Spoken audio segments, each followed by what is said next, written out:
my people. How's everybody doing today? So, make sure you hit the like button for me down there, like you always do. I appreciate it. And you'll automatically be entered to win yourself a nearly empty roll of paper towels, which are handy dandy. DNKKnives.com, guys. Make sure you go check that out if you are in the business of looking for a knife to purchase. And if you do purchase a knife there, you can use this discount code behind the edge 10, and that'll get you 10% off. Everybody's all about saving some money. Make sure you guys subscribe if you're interested in subscribing. Make sure you check out Patreon. There's a link in the description if you're interested in supporting the channel in that way. Anything would be very much appreciated, and everything on Patreon goes directly back into the channel for Knives for content. I do giveaways there that are only for Patreon, and I also do giveaways, of course, on the channel, but you have to be subscribed, so, or you won't even know they're coming. I am going to do some soon, so be on the lookout for that. Today we're going to talk about some American automatic knives, but not this one. This is an American automatic knife. This is a custom Medusa, but it is going to get its own video because this thing is so good. So just wanted to tease that a little bit to you. So these three, one isn't out the front and two are out the side. We're going to start with the out the sides first, and the first one is going to be the Kershaw Launch 14. Cleaver style blade, like I said, automatic out the side. It is a CPM 154 blade. It is roughly 3.5 inches, pretty thin, good thin stock, and not the snappiest in the world, but it does lock out. I've owned two launch knives in the past. Both of them had trouble locking out whenever they were deployed. This one, it does quite well. I have deployed this 1,000 times since I've had it in the past few days, and it does just fine. The handle is aluminum, and your clip is going to be steel. You have some pretty robust standoff back here that looks like T6 all the way around, guys. So even on your pivot, so that kind of sucks, but no big deal. Got some carbon fiber here that is actual carbon fiber, and it's solid all the way through. So that's pretty good. Don't know if carbon fiber was really the best option for this knife, but you know, it is what it is. Sandwich style construction here on the aluminum, just for rigidity whenever it is deploying. It is on washers, typical of most automatics, or all automatics. I'm not even sure, honestly, if there's any automatics that have bearings, but I doubt it. Blade is very solid, no up, down, left, or right, which is kind of rare for an automatic, and I mean solid, so that's good. Blade's edge is pretty thin behind the edge. Good choke up choil here, I like that. And I like how the handle is higher in regards to the blade, which helps you when you're not in a choke up, but when you're just holding the handle, it helps you get a large amount of the surface of the edge down on the on your cutting, whatever you're cutting. So more than half of the blade you're able to get down onto a flat trajectory. I don't know any other way to explain that. If this handle was down parallel to the blade, you wouldn't be able to get as much down on a flat chopping cut. So that's cool. Not that that makes a huge difference or not, but I think it's neat. So yeah, Kershaw does a pretty good job on their CPM 154. I've never had an issue. And the best thing is, this is an American-made knife for 150 bucks, using actual carbon fiber that, yeah, it's just the typical weave stuff that's kind of outdated, but you know, it does lighten up the knife a little bit. Speaking of which, this knife doesn't weigh much at all. Let me weigh this thing, because I think it's pretty good. Yeah, 2.9. That is fantastic on your ratios for sure. On a nearly 3.5-inch blade, so that's good. Moving on. Oh, and one more thing. I don't like these clips. First of all, that's a lot sticking out of your pocket. Not that that's a big deal, but I don't know. That's a lot. Moving on. Another USA made auto. This is the Buck Paradigm Shift. This is using Boss heat treated S35VN. And as you can see, there is no button on this knife. You have to whisper into its ear to get it to blow, but you have to be really, really nice to it.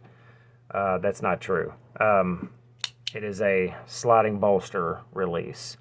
Not my favorite in the world, but, you know, still cool. All right. We have an S35 VN blade steel, also not my favorite, right at about 3-inch blade. It is hollow ground, but it is quite thick behind the edge.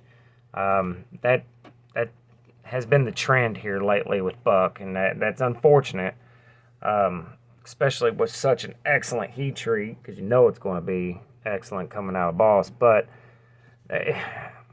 I'm very disappointed in the thickness behind the edge.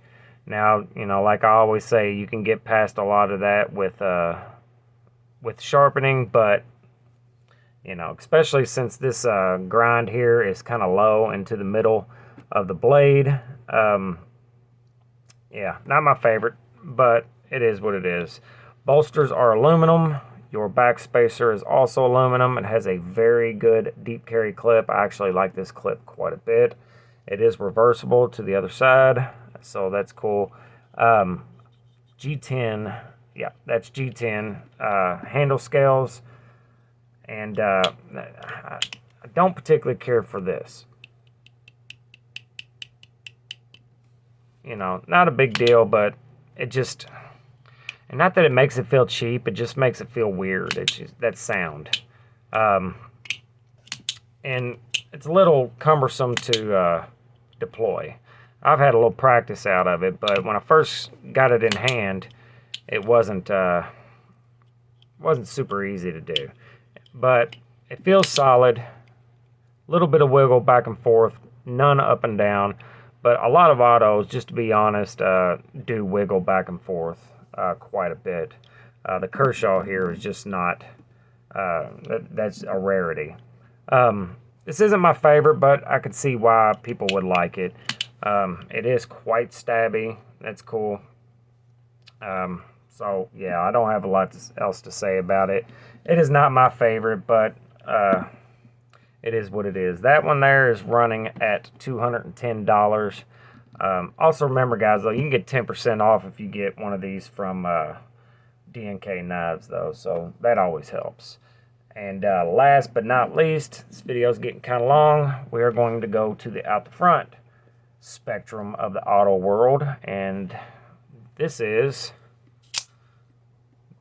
the Benchmade Autocrat S30V dagger blade.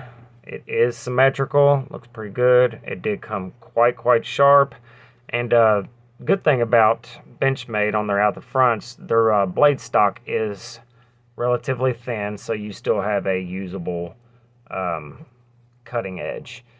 G10 on both sides with steel internals and side plates, whatever you want to call them. I'm not sure. I don't mind the G10. It's not too bad. A lot of people don't dig the G10, but it makes this knife incredibly light. Let's weigh this one. Well, let's do the Paradigm real quick. It's heavy, so that's wrong.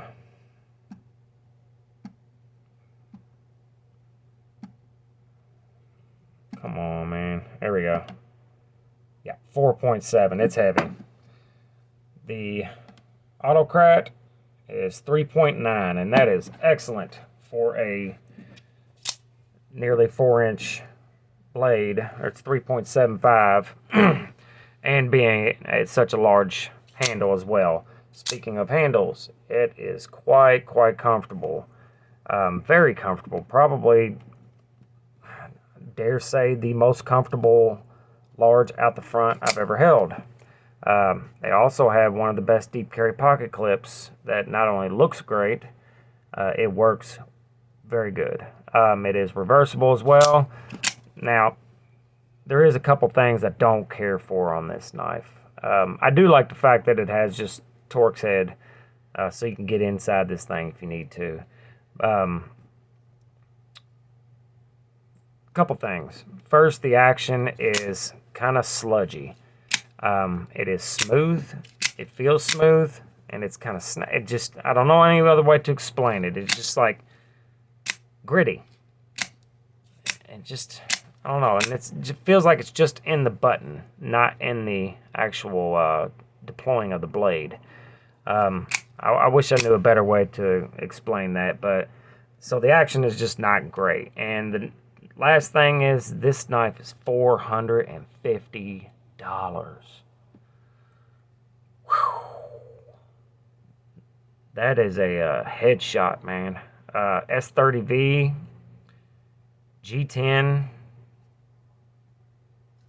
steel clip. I don't see $450 here, man. If they wanted to sell a ton of these, they should sell these for $250, and it would be absolutely worth it at that price. Of course, Benchmade is very well known for having overpriced out the front. I will tell you this, though. This is their best out the front ever. It is much better than the Infidel, in my opinion, which is an icon, and I don't know why. It's terrible. It is better than the Pagan, and in my opinion, it's better than the ones that they used to do with HK. I can't remember the names of them. Anyway, this is by far their best out the front. It's just extraordinarily overpriced, so do with that information as you will. But if you want to buy one and you just got to have it, use that 10% off, and you'll get that bad boy for just a smidge over $400. All right, guys, that's all I got for you right now. Make sure you like, subscribe, check out Patreon if you're interested. Make sure you guys go check out the other small channels, Apex Alchemy, Ken Faulkner. I put a link down in the description for them guys. Make sure you give them guys some love. They're doing some cool stuff. All right, I will see you later. Be nice to each other. Nobody likes a douchebag.